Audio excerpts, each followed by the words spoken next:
Selain berdasarkan sifatnya, data juga bisa diklasifikasikan menurut cara penyusunannya atau tingkat pengukurannya. Ada 4 jenis data berdasarkan cara penyusunannya, yaitu data nominal, data ordinal, data interval, dan data rasio. Keempat jenis data ini memiliki tingkatan dan karakteristik yang berbeda. Mari kita pelajari satu persatu. Yang pertama adalah data nominal. Data nominal adalah data kategorik yang hanya berfungsi memberi nama atau label pada suatu kelompok. Data ini tidak bisa diurutkan, dibandingkan, maupun dihitung dengan operasi matematika. Jadi, fungsinya hanya untuk membedakan atau mengelompokkan saja. Karakteristik data nominal. Karakteristik pertama data nominal adalah satu objek hanya masuk ke dalam satu kategori. Misalnya, jenis kelamin seseorang hanya bisa laki-laki atau perempuan, tidak bisa keduanya sekaligus. Karakteristik kedua adalah semua kategori setara dan tidak ada peringkat. Misalnya warna apel, kuning, hijau, atau merah. Tidak ada yang lebih tinggi atau lebih rendah. Semuanya sama, hanya berbeda kategorinya. Karakteristik ketiga, angka yang muncul hanya berfungsi sebagai label, bukan untuk dihitung. Misalnya golongan darah A, B, AB, atau O. Atau nomor jersey pemain sepak bola, 7, 10, 23. Angka-angka ini tidak bisa dijumlahkan atau dibandingkan. Dan karakteristik keempat, data nominal tidak bisa diurutkan karena tidak ada tingkatan. Nah, sekarang mari kita lihat contoh-contoh data nominal yang ada di sekitar kita. Contoh pertama adalah jenis kelamin. Ada 2 kategori, yaitu laki-laki dan perempuan. Ini adalah data nominal, karena hanya membedakan kategori. Tidak ada yang lebih tinggi atau lebih rendah. Contoh kedua adalah golongan darah. Ada 4 kategori, yaitu A, B, AB, dan O. Semuanya setara. Tidak ada golongan darah yang lebih baik atau lebih buruk. Data ini hanya untuk pengelompokan. Contoh ketiga adalah jenis pekerjaan. Misalnya, guru, dokter, petani, polisi, pelukis, atau musisi. Semua pekerjaan ini adalah kategori yang setara. Tidak ada yang lebih tinggi atau lebih rendah. Hanya berbeda jenis pekerjaannya saja. Nah, itulah data nominal.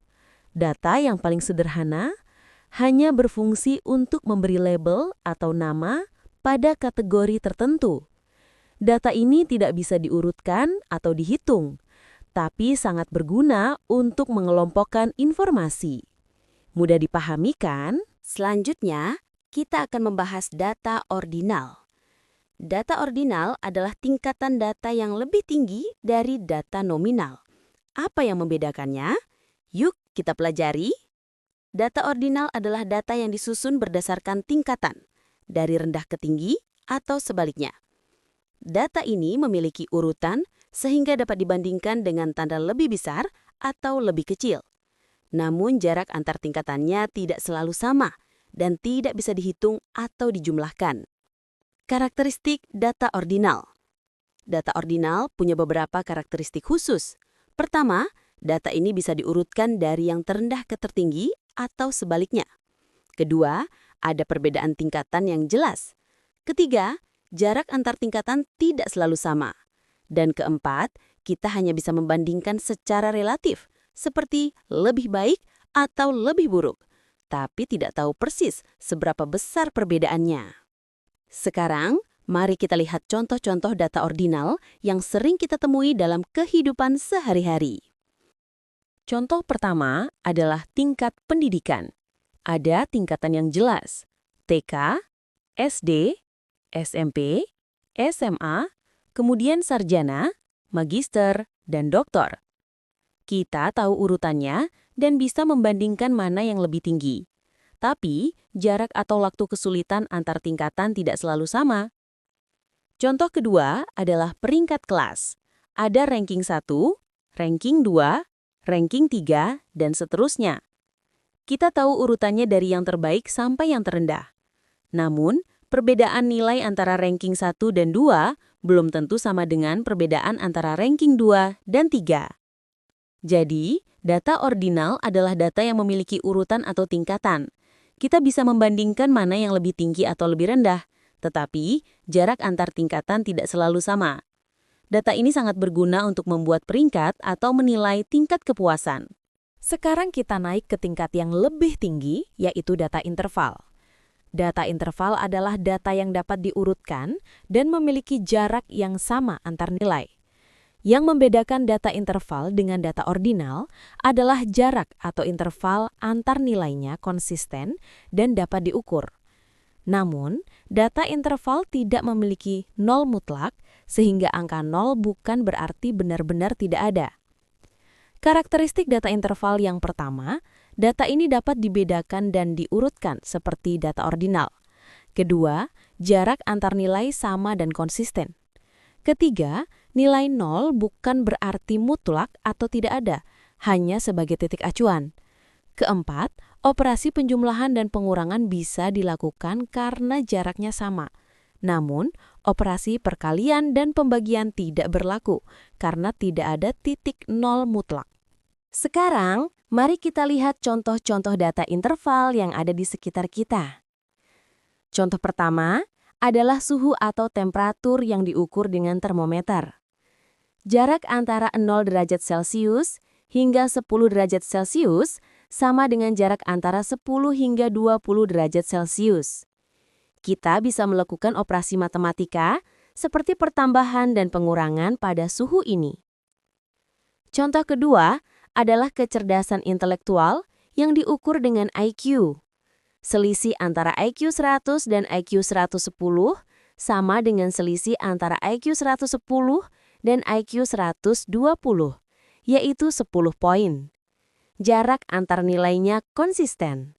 Namun, kita tidak bisa mengatakan bahwa seseorang dengan IQ 150 memiliki kecerdasan 1,5 kali lebih tinggi dibanding orang dengan IQ 100. Kenapa? Karena IQ 0 bukan berarti tidak ada kecerdasan sama sekali. Dan yang terakhir, kita akan membahas data rasio. Yuk kita pelajari bersama. Data rasio merupakan data berbentuk angka yang memiliki nol mutlak, sehingga benar-benar menunjukkan ukuran sebenarnya. Apa artinya?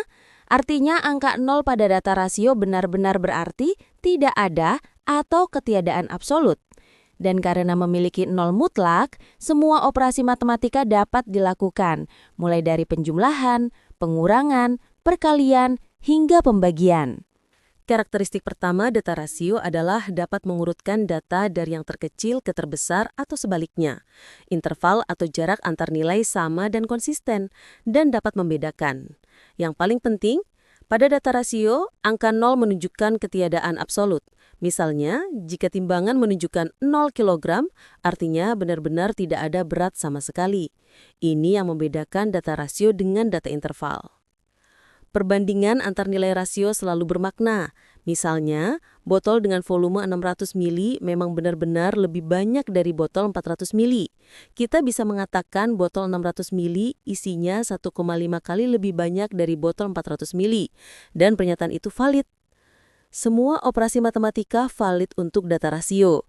Kita bisa menjumlahkan, mengurangi, mengalikan, dan membagi data rasio dengan hasil yang bermakna. Sekarang, mari kita lihat contoh-contoh data rasio yang sering kita temui dalam kehidupan sehari-hari. Contoh pertama adalah panjang benda yang diukur dalam meter atau sentimeter. Pensil sepanjang 1 meter memang benar-benar lebih pendek dari pensil 2 meter. Bahkan, kita bisa mengatakan pensil 2 meter 2 kali lebih panjang dari pensil 1 meter. Contoh kedua adalah berat benda yang diukur dalam kilogram atau gram. Selisih berat 10 kilogram memiliki makna yang sama.